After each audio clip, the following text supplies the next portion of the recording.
हिमाचल में सियासी पारा काफी गरमाया हुआ है और लगातार चुनाव की गर्माहट, प्रचार में गर्माहट बढ़ती जा रही है। उत्तर प्रदेश के मुख्यमंत्री योगी आदित्यनाथ की बहुत ज्यादा मांग है। हिमाचल प्रदेश में कई जगहों से उनको लेकर यह कहा गया कि उनको हमारे यहां पर रैली के लिए भेजो और इस वक्त हरोली पहुंचे हैं मुख्यमंत्री योगी आदित्यनाथ। हरोली नेता प्रतिपक्ष, हिमाचल प्रदेश के नेता प्रतिपक्ष का क्षेत्र, विधानसभा क्षेत्र, क्या कुछ कह रहे हैं मुख्यमंत्री योगी आदित्यनाथ हिमाचल प्रदेश के चुनाव को लेकर, सीधा सुनते हैं लाइव। महत्वपूर्ण हो जाता है देश हित से। आपने देखा होगा जब भी देश में संकट आता है, दोनों भाई बहन देश छोड़ करके चले जाते हैं। आपने बताओ, दोनों भाई बहन को कभी देश के अंदर, देश के किसी संकट में देखा है क्या? कोरोना कालखंड में कहीं सेवा करते हुए देखा है क्या? कहीं किसी महत्वपूर्ण राष्ट्रीय मुद्दे पर कभी देश के साथ खड़े होते हुए देखा है क्या?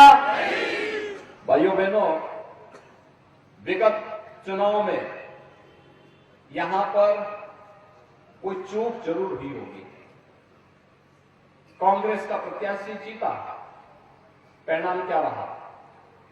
वे 10 वर्षों से विधायक रहते हुए कभी सक्रिय नहीं रहे और अंततः क्या हुआ आप सोचिए तो, ठाकुर जयराम जी के नेतृत्व में सरकार बन गई और प्रोफेसर राम कुमार जी सक्रिय रहे तो विकास की योजनाओं को लेके आते रहे, यहां लोगों के हित में काम करते रहे।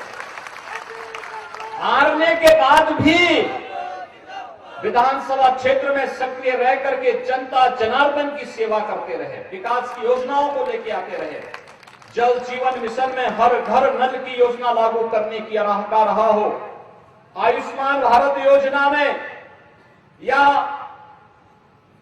यहां पर राज्य सरकार के द्वारा हिम केयर के रूप में चलाई जाने वाली 5 लाख रुपए की आयुष्मान भारत की योजना को हर पीड़ित परिवार तक पहुंचाने का कार्य रहा हो, कोरोना कालखंड में सेवा कर रहा हो, या बल्क ड्रग पार्क की स्थापना करने के लिए अपने स्तर पर किए जाने वाले प्रयास का, हर एक स्तर पर सक्रिय रहकर के उन्होंने काम किया और उनके कार्य आज यहां पर बोल भी रहे हैं, आपका उत्साह बोल भी रहा है। और इसीलिए जब मुझे ये बताया गया, जबकि मेरा कल कार्यक्रम था हिमाचल में,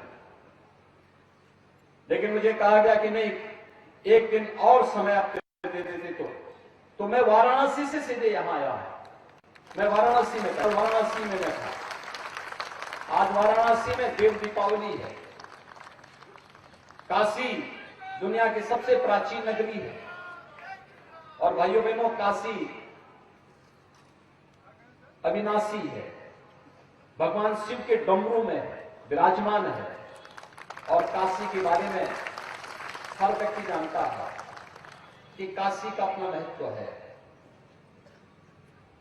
विदेशी आक्रांताओं ने भले ही काशी में भगवान विश्वनाथ मंदिर को पवित्र किया हो, लेकिन महाराजा रणजीत सिंह ने जाकर के भगवान विश्वनाथ मंदिर को स्वर्ण मंडित कराने का काम किया था। यह है भारत की परंपरा। प्रधानमंत्री मोदी जी ने गुरु गोविंद सिंह जी महाराज के उन 4 शहीद पुत्रों को बाल दिवस के रूप में सम्मान देने का काम भी किया है। यह है भारत की परंपरा। और इसलिए भाइयों बहनों, मैं आप सबसे कहने के लिए आया, जब मुझे कहा गया कि नहीं आज यहां पे आना मेरा आवश्यक है, मैंने कभी मुझे अच्छा लगेगा मैं प्रोफेसर राम कुमार जी के लिए जनता जनार्दन से अपील करता हूं।